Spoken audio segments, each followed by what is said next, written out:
My name is Alex. I'm 39 years old, and I live in a small town with my wife, Sarah, and my little daughter, Emily. We don't have a big house or a fancy car, but we have each other, and that's what matters most to me. Every morning, I wake up early, around 6 o'clock. The first thing I do is check on Emily. She usually sleeps with her small teddy bear next to her. Sometimes, when I look at her face, I just stand there for a few seconds, smiling. Her tiny hands, her soft hair, and her peaceful smile always make my heart full. Then I go to the kitchen, where my wife is making breakfast.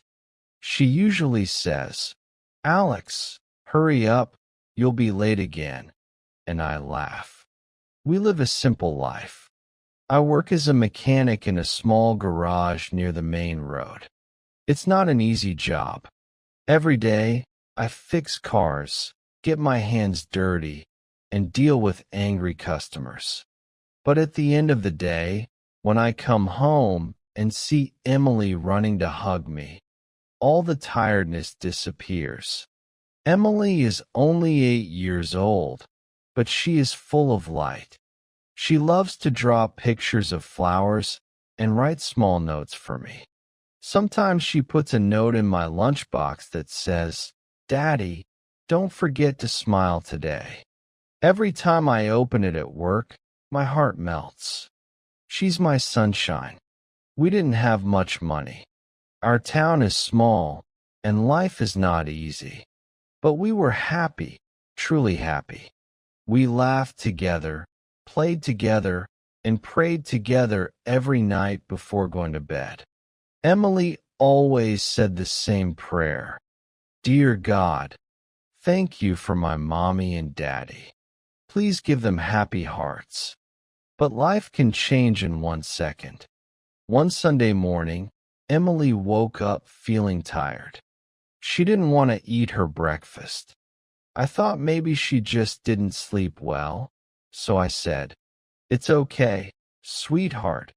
Maybe you need some rest." But the next day, she was even weaker. Her face looked pale, and she said her legs hurt.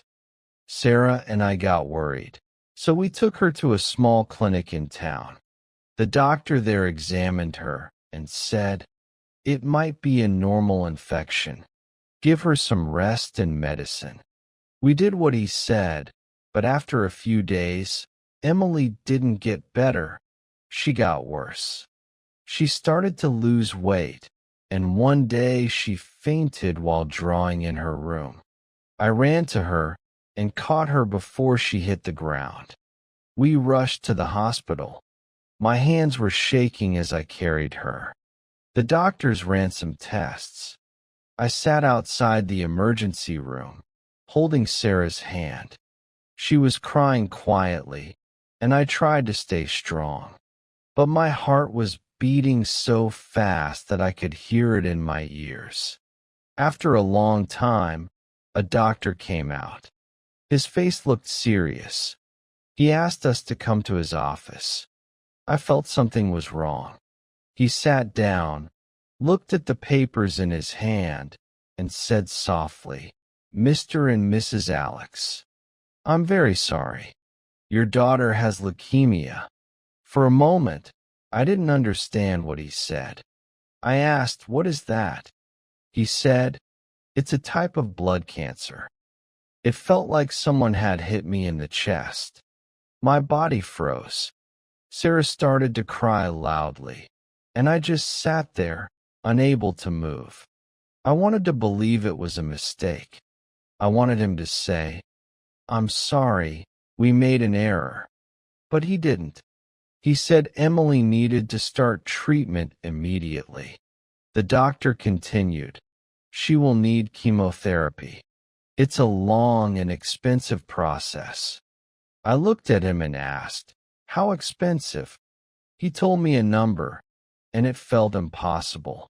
It was more money than I could ever imagine earning. I felt my world collapsing.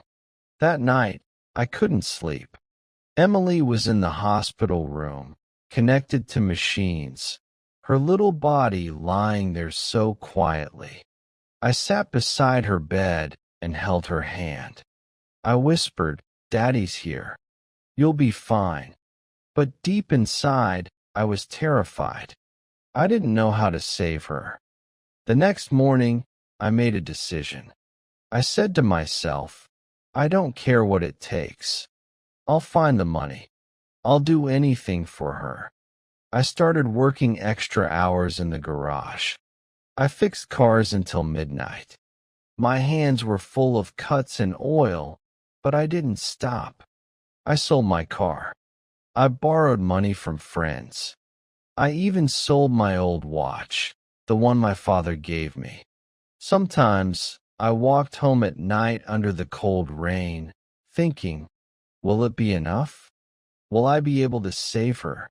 But every time I thought of giving up, I saw Emily's smile in my mind, and it gave me strength. Sarah tried to stay positive too. Every night, we prayed together. Sometimes Emily joined us and said in her soft voice, "Daddy, don't worry. God will help us." Her faith was stronger than mine. She believed that God was listening. Weeks passed. I finally managed to collect enough money to start her treatment. The doctors started chemotherapy, and I felt like maybe, just maybe, we could win this fight. I held Emily's hand and said, "We're going to make it, sweetheart. You'll get better." She smiled weakly and whispered, "I love you, Daddy." But as I looked at her small body, I couldn't stop the fear inside me.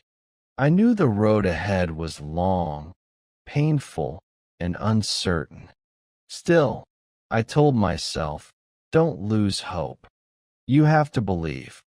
I walked outside the hospital that night and looked up at the dark sky.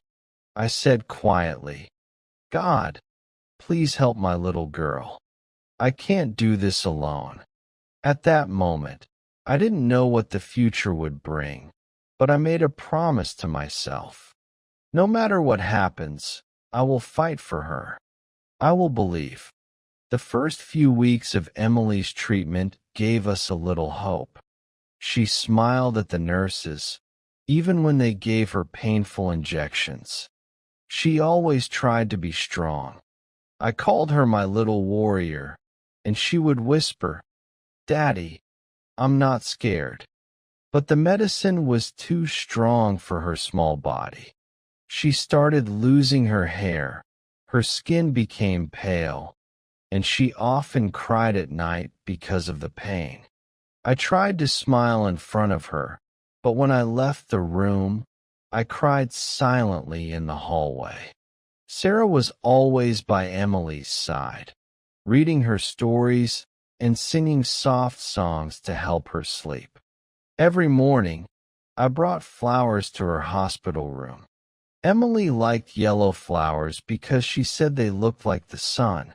Sometimes she smiled when she saw them and said, "Daddy, the sun is visiting me today." But even the flowers couldn't hide my fear. Deep inside, I felt something was wrong. One day, the doctor called us to his office. His face was serious. My heart started beating fast.